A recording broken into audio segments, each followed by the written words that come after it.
On va écouter le président Macron qui vient d'arriver à Berlin, aux côtés du chancelier Merz. Vous retrouvez en ce mois de juillet. Monsieur le chancelier vient de le dire, c'est pour nous l'opportunité de nous coordonner sur beaucoup de dossiers internationaux européens et aussi le travail bilatéral que nous avons souhaité bâtir ensemble sur la base de ce reset franco-allemand que nous avons conçu ces derniers mois ensemble et sur lequel nous engageons nos gouvernements.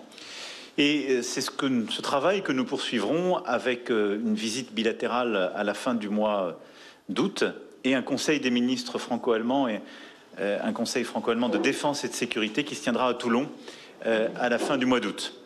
Au fond, l'agenda bilatéral, on le sait, est ô combien nourri de questions structurantes et c'est ce sur quoi nous allons revenir dans quelques semaines et que nous allons préparer ce soir ensemble.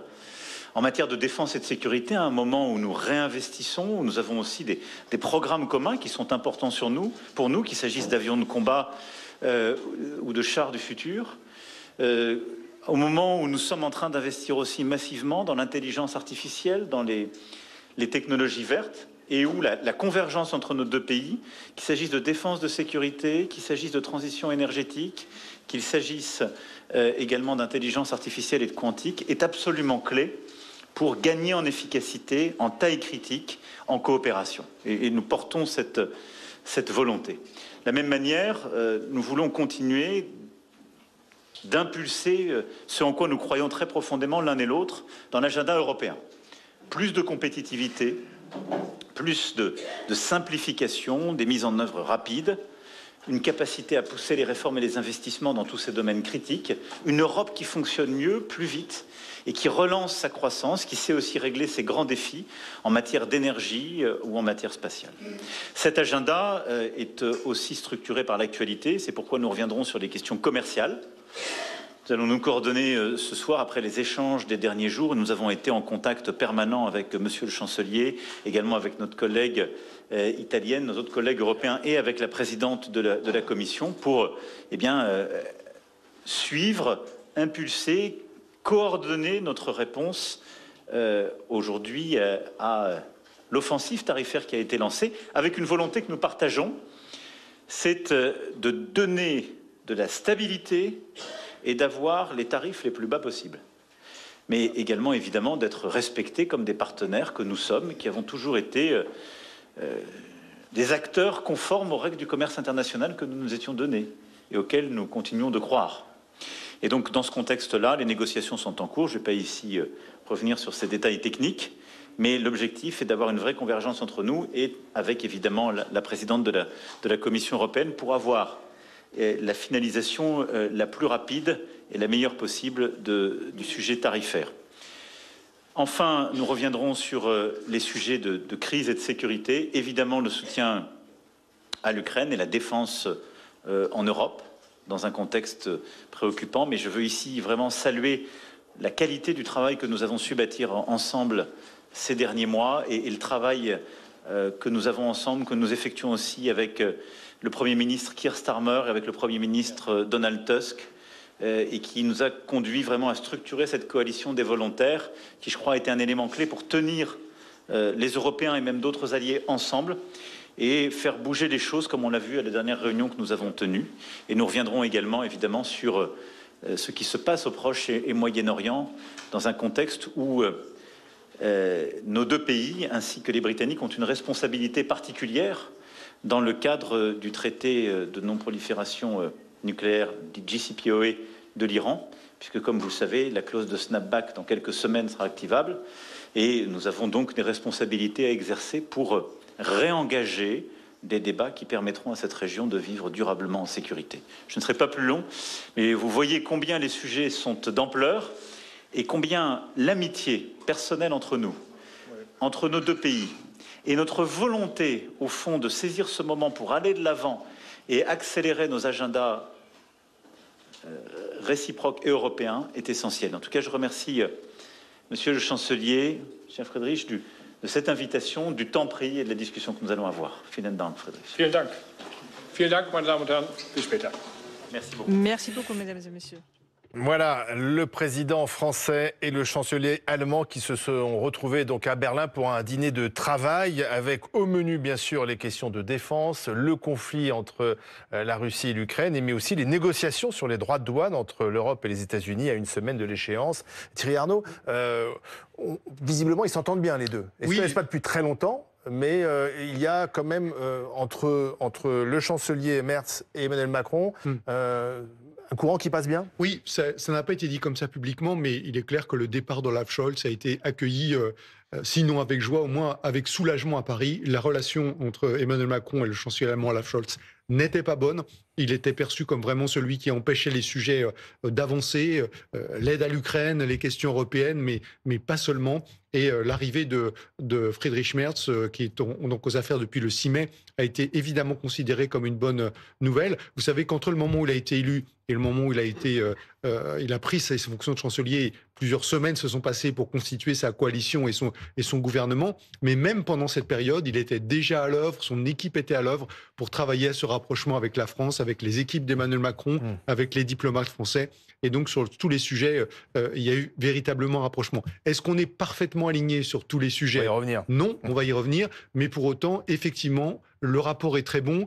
Je rappelle au passage, il arrive le 6 mai à la chancellerie. Le 10 mai, il est dans un train de nuit avec Emmanuel Macron, avec le Premier ministre britannique et le Premier ministre polonais. Ils vont tous les quatre en Ukraine. C'était vraiment le signal de cette proximité qui était en train de se mettre en place et qui ne s'est pas démentie depuis. Alors on voit des images en direct d'un entretien entre les deux responsables. Bertrand Galichet, bonsoir. Le sujet le plus chaud, ce sont ces fameux droits de douane, puisqu'on a une semaine de l'échéance. Rappelons que Donald Trump a décrété des droits de douane de 30% sur toutes les importations en provenance de l'Union européenne à compter du 1er août. Donc l'idée, c'est de négocier à la baisse. Et donc là, il y a une alliance nécessaire entre la France et l'Allemagne pour obtenir le meilleur compromis avec les Américains. Alors officiellement, le discours franco-allemand est le suivant, c'est l'Union européenne qui négocie avec les États-Unis au nom des 27. Après, chacun naturellement a ses intérêts et chacun a aussi ses priorités. Les Français sont plutôt sur une ligne dure et sur des exigences de fermeté vis-à-vis des États-Unis. L'Allemagne, c'est un peu différent parce que finalement, Friedrich Merz, il a besoin de vendre, que son industrie vende des Porsche, des Mercedes et vende de la chimie aussi aux États-Unis. Donc, il est prêt à des concessions, il est plus souple, il est prêt à des négociations. De ce point de vue-là, ils ne sont pas forcément complètement alignés. Donc, on va voir ce qui va ressortir de ces discussions ce soir. Mais pour l'instant, il y a quand même, ça fait partie des sujets sur lesquels ils peuvent être d'accord et sur lesquels ils peuvent tomber d'accord, mais sur lesquels ils ne sont pas encore tout à fait sur la même ligne. Alors, il y a aussi des questions de défense, et je me tourne vers vous, Romain Mieczkarek. On connaît les ambitions maintenant de l'Allemagne de se réarmer et de faire d'ailleurs de l'armée allemande conventionnelle la plus puissante d'Europe. Or là, ça va créer quand même des concurrences avec l'armée française. En réalité, la plupart des acteurs qui sont aujourd'hui en première ligne sont assez pragmatiques. Ils sont conscients que le leadership en Europe, il doit être partagé. Alors, il y a plusieurs axes différents qui se dessinent. Il y a effectivement un axe franco-allemand qui est très tourné vers les questions industrielles. Il y a un axe France, Pologne, Allemagne, Royaume-Uni qu'on a vu effectivement en première ligne sur l'Ukraine, qui vise à réunir les armées qui ont les plus grosses capacités. Et puis, il y a des coopérations aussi bilatérales intéressantes du Royaume-Uni avec la France depuis une dizaine d'années, qui ont été renforcées lors de la visite au Royaume-Uni il y a une dizaine de jours. Et les Britanniques ont signé le même type d'accord avec les Allemands la semaine dernière pour dire, quoi qu'il arrive, quelle que soit la situation, si vous êtes attaqué, on vient directement vous soutenir et on va chercher des moyens de développer des capacités communes, capacités industrielles, capacités militaires. Pourquoi ça se fait plus facilement au niveau bilatéral, trilatéral ? Parce qu'en fait, ce sont des sujets très complexes sur lesquels les concessions sont difficiles à obtenir. Et tous ces acteurs-là se rendent compte qu'à 2 ou 3 autour de la table, on avance plus vite qu'à 27 ou à 28. Mais sur ces questions-là, par exemple, il y a des questions très concrètes qui vont se poser très vite. On se souvient qu'en 2022, il y avait quand même une mini-crise entre Paris et Berlin parce que l'Allemagne avait choisi d'acheter des avions américains F-35 pour renforcer son armée de l'air. Il va falloir en acheter en plus. C'est une décision qui ne devrait pas tarder. Alors, il y a eu des rumeurs ces dernières semaines selon lesquelles l'Allemagne allait à nouveau acheter des F-35 qui ont été démentis On verra comment tout ça se concrétise. Mais en tout cas, c'est un des exemples qui va montrer jusqu'où peut aller la coopération industrielle et la confrontation entre les différents intérêts de l'Allemagne, qui d'un côté veut jouer le jeu de l'industrie européenne, mais de l'autre, comme le disait Bertrand, a aussi des intérêts économiques très importants dans sa relation avec les États-Unis. La question des avions, elle est particulièrement stratégique parce que si les Allemands achètent des avions américains, c'est parce qu'il y a des bombes nucléaires américaines en Allemagne et que ça, on ne peut pas les installer sur des avions qui ne sont pas américains. Et au-delà du débat d'acheter américain ou européen, la question c'est quel type d'avion pour porter quelles armes. Et c'est là où il y a un des sujets majeurs de cette discussion entre Paris et Berlin, ça va être comment on rediscute des questions de dissuasion au niveau européen, quelles garanties les Français apportent aux Allemands, quelle place les Allemands peuvent prendre dans la discussion. Et s'ils arrivaient à trouver une vraie position commune, comme ça a été fait entre le Royaume-Uni et la France, peut-être que là, ce serait plus facile de convaincre les Allemands d'acheter du français. Je voudrais revenir sur les droits de douane, parce que le chancelier allemand vient de dire que il y a des négociations en cours et que des décisions sont en cours entre l'Union européenne et les Américains. Rappelons que la date butoir, c'est le 1er août, donc c'est la semaine prochaine. Est-ce qu'on peut imaginer un bon accord? On sait que le président américain s'est félicité d'en avoir trouvé un avec les Japonais. Oui, à 15% d'ailleurs. C'est le chiffre qui circule aussi pour les Européens. Donc voilà, on va passer de 30 à 15%, ça sera un bon deal? C'est un mauvais deal parce qu'évidemment c'est une augmentation. Est-ce que c'est un deal gagnant-gagnant? C'est-à-dire quelles productions en tireront profit de notre côté et des productions sur lesquelles cette augmentation sera indolore parce qu'elle s'adresse à un marché qui peut encaisser cette inflation, et quelles sont les productions qui seront punies parce qu'avec 15% de plus en arrivant sur le marché américain, elles seront balayées par une concurrence qui elle arrivera moins chère. Donc chacun va voir un peu midi à sa porte. C'est aussi un moment d'étape, parce qu'on sait que les négociations, elles sont perpétuelles, surtout avec Trump, qu'il peut reculer, avancer, être plus dur. Il va rentrer, lui, dans quelques mois, dans une phase électorale où l'impact de ces inflations différentielles causées par sa politique de droits de douane vis-à-vis des pays étrangers va se retrouver en termes électoraux. Qui sera mécontent de ces droits de douane dans l'électorat américain? D'accord, mais dans la négociation, lui, il est tout seul, donc il est en position de force. Nous, on est à 27, avec des intérêts, on vient de le dire, divergents. On ne vend pas tous ces mêmes produits, on n'achète pas tous ces mêmes produits aux Américains. Et ça, j'imagine que dans la négociation, ça ne nous met pas forcément en position de force. Non, parce que naturellement, Trump, et depuis le début, d'ailleurs, il joue sur les divisions, sur ce que vous évoquiez, c'est-à-dire le fait que chacun, au fond, a des produits qu'il tient absolument à vendre aux États-Unis parce que c'est vital pour son économie, et donc c'est compliqué d'arriver à une position commune.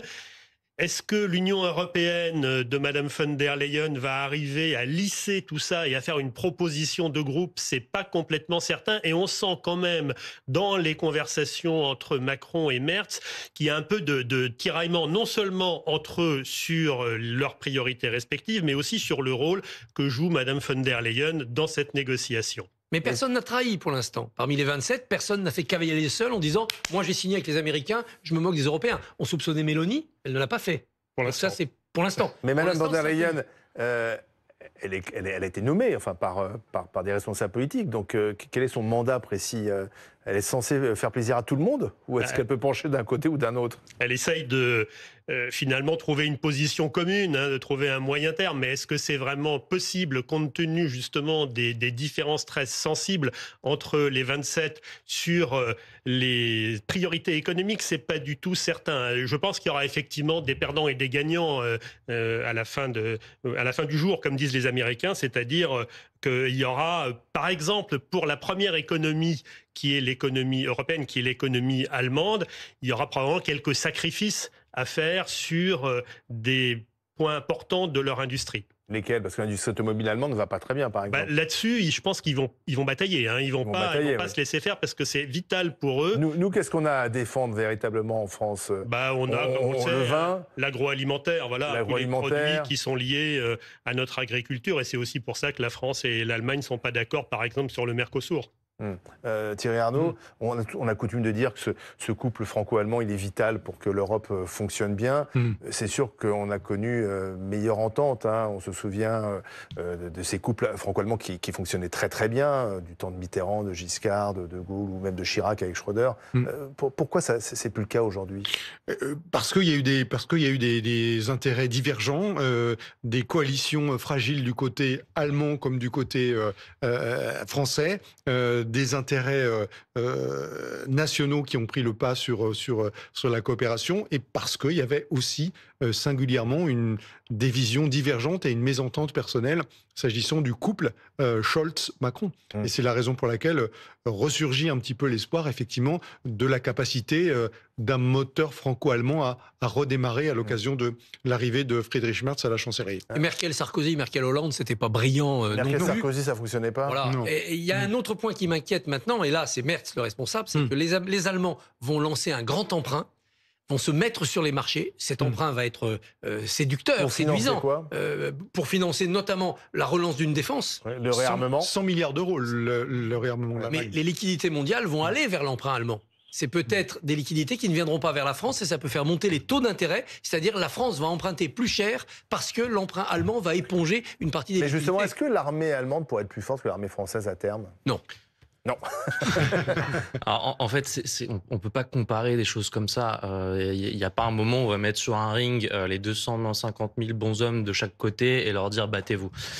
Chacun des deux pays a des vraies forces. La grande force de l'armée française, c'est d'avoir une expérience opérationnelle très conséquente, qui commence déjà un petit peu à dater. Le départ du Sahel, il date maintenant d'il y a quelques années. Et en fait, il y a très rapidement des générations qui vont être moins expérimentées au feu.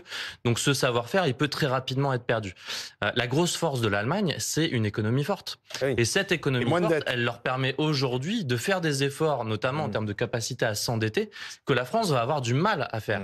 Et aujourd'hui, la France, qui est très fière d'avoir ce leadership côté militaire, notamment en termes d'expérience, elle risque très vite de se faire distancer par des pays qui, eux, ont la capacité à faire une vraie accélération maintenant et pas dans 5 ou 10 ans. C'est ça notre faiblesse. C'est l'état de nos finances publiques. Oui, c'est la grande différence. La dette allemande, c'est 63% du PIB. La France, comme vous le savez, c'est quasiment le double.